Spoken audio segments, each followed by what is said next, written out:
Good morning friends. आज इस video में हम लोग डिस्कस करेंगे ग्लोबल वेरिएबल और लोकल वेरिएबल के बारे में पाइथन में। तो पाइथन में मेनली दो टाइप का वेरिएबल होता है, एक लोकल वेरिएबल और एक global variable. And the scope of global variable is the entire program, whereas the scope of local variable is limited to the functions where it is defined। मतलब एक global variable का जो scope होता है वो all over the programme में होता है, लेकिन अगर हम लोग लोकल वेरिएबल की बात करें तो एक फंक्शंस के अंदर ही सीमित रहता है। मतलब अगर एक फंक्शन के अंदर हम लोग कोई वेरिएबल डिक्लेयर कर रहे हैं या वेरिएबल ले रहे हैं, उसको हम लोग फंक्शंस के बाहर यूज़ नहीं कर सकते हैं नॉर्मली। अगर हम लोग उसको ग्लोबल बना लेते हैं, मतलब ग्लोबल स्कोप में लेके आते हैं, तब हम लोग फंक्शंस के अंदर लिया हुआ वेरिएबल भी फंक्शंस के बाहर यूज़ कर सकते हैं। और इजी वे में समझे तो लाइक सेम है, local variables can only be reached with in their scope. मतलब जो लोकल वेरिएबल होता है वो फंक्शंस के अंदर ही उसका लोकल स्कोप होता है, वो फंक्शंस के बाहर एक्सेसिबल नहीं होता है। और एक ग्लोबल वेरिएबल को प्रोग्राम में कहीं भी उसको यूज़ कर सकते हैं। तो सिंपल सा डेफिनेशन है, आइए हम लोग एग्जांपल के थ्रू देख लेते हैं। जैसे मान लीजिए कि मैंने एक फंक्शन बनाया डेफ इको बोल के, जिसके अंदर ये मैं एक वेरिएबल लूँगा और उस वेरिएबल को प्रिंट करूँगा। तो x इक्वल्स टू 25 और मैं प्रिंट कर रहा हूँ 25।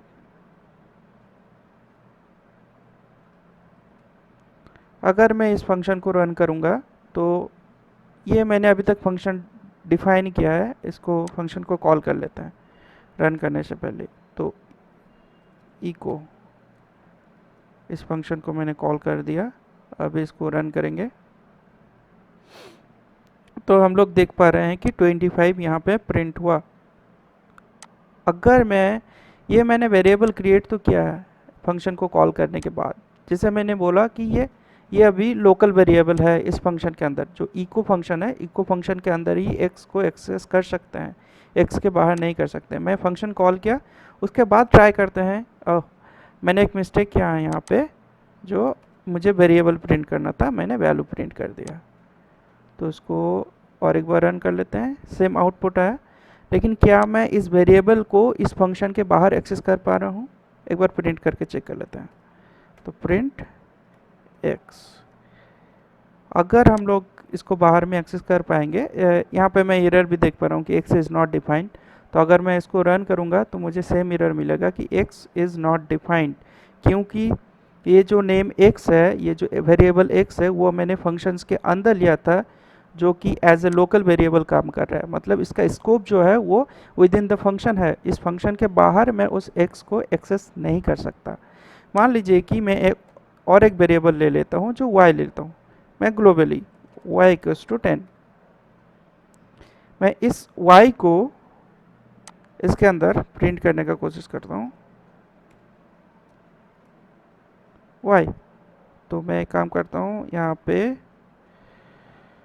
एक ही बार में मैं कर लेता हूँ विद इन फंक्शन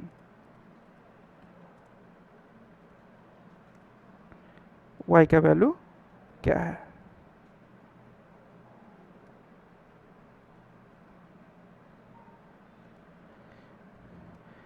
और मैं आउटसाइड फंक्शन भी y को प्रिंट करूँगा।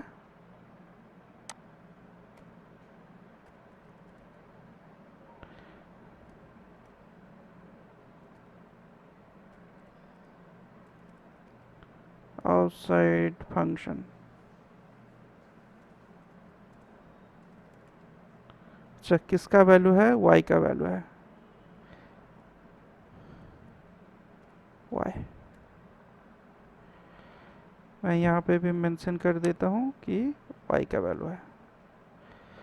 मैं इसको कमेंट कर देता हूँ अभी के लिए। अब इसको रन करके देखते हैं।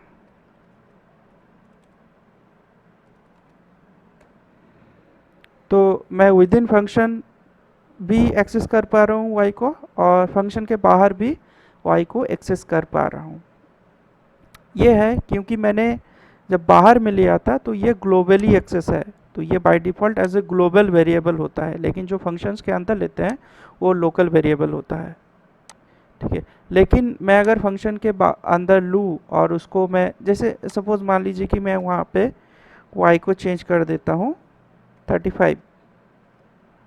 ठीक है, उसके बाद इसको फिर से रन करते हैं। ठीक है, तो जो विद इन फंक्शन y है, क्योंकि मैं यहाँ पे एक y बोल के वेरिएबल लिया जो फंक्शंस के अंदर एज ए लोकल वेरिएबल काम कर रहा है। ठीक है, जिसके कारण जब मैं यहाँ पे यूज़ कर रहा था जो y एक्सेसिबल हो रहा था वो अभी एक्सेसिबल नहीं हो रहा है, क्योंकि इस फंक्शन के अंदर मैंने और एक वेरिएबल लिया है जो सेम नेम है, जो ग्लोबल वेरिएबल y है।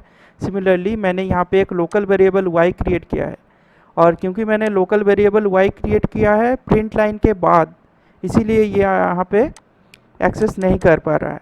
तो मैं अगर ऐसा करता हूँ कि इसको मैं ग्लोबल y इक्वल्स टू 35 कर देता हूँ, और उसके बाद इसको सॉरी ग्लोबल y मुझे सॉरी यहाँ पे मेंशन करना पड़ेगा y इक्वल्स टू 25, और मैं यहाँ पे लिख देता हूँ ग्लोबल y। तो y को एज ए फंक्शंस के अंदर भी जो y होगा उसको ग्लोबली ट्रीट करेगा। तो यहाँ पे उसका जो वैल्यू है वो 10 था, लेकिन मैंने अपडेट कर दिया y। जो ये अपडेट हो रहा है ये लोकल नहीं, ये ग्लोबल y है, क्योंकि इसीलिए मैं फंक्शंस के बाहर जब भी प्रिंट कर रहा हूँ ये भी इसका वैल्यू 35 मिल रहा है मुझे। तो आशा करते हैं कि आपको क्लियर हो गया कि लोकल वेरिएबल क्या है और ग्लोबल वेरिएबल क्या है। सिंपल है, बहुत सिंपल है। जब हम लोग नॉर्मली बाहर में लेते हैं तो वो एज ए ग्लोबल वेरिएबल ही होता है, लेकिन अगर हम लोग फंक्शंस के अंदर ले लेंगे तो वो लोकल वेरिएबल की तरह काम करेगा। अगर मैं वेरिएबल डिक्लेयर करता हूँ यहाँ पे, अगर मैं उसको ग्लोबली लेना चाहता हूँ तो मुझे मेंशन करना पड़ेगा कि ग्लोबल y।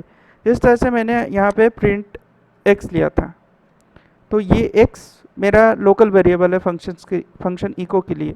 मैं यहाँ पे प्रिंट करूँगा तो मुझे ये x नहीं मिलेगा, क्योंकि मतलब name x is not defined आएगा।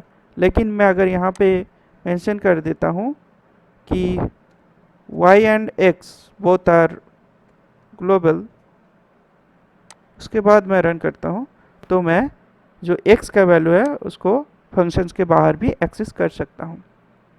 ठीक है, तो हर एक वेरिएबल के लिए हम लोगों को ये नहीं करना होता है। जब ज़रूरत पड़े, इस तरह का सिनेरियो आए कि कब मैं मतलब फंक्शंस के अंदर के जो लोकल वेरिएबल है उसको ग्लोबल वेरिएबल बनाना चाहता हूँ, बाहर एक्सेस करना चाहता हूँ, तभी हम लोग इसको करेंगे, अदरवाइज़ नहीं करेंगे। आशा करते हैं कि आपको ये अच्छी तरह से समझ में आ गया है। अगर कोई भी डाउट रहे या कुछ भी तो आप कमेंट सेक्शन में ज़रूर मुझे बताएं। मैं अपनी तरफ से पूरी हेल्प करने का कोशिश करूँगा किसी और वीडियो में, और मिलते हैं नेक्स्ट वीडियो में। Thank you.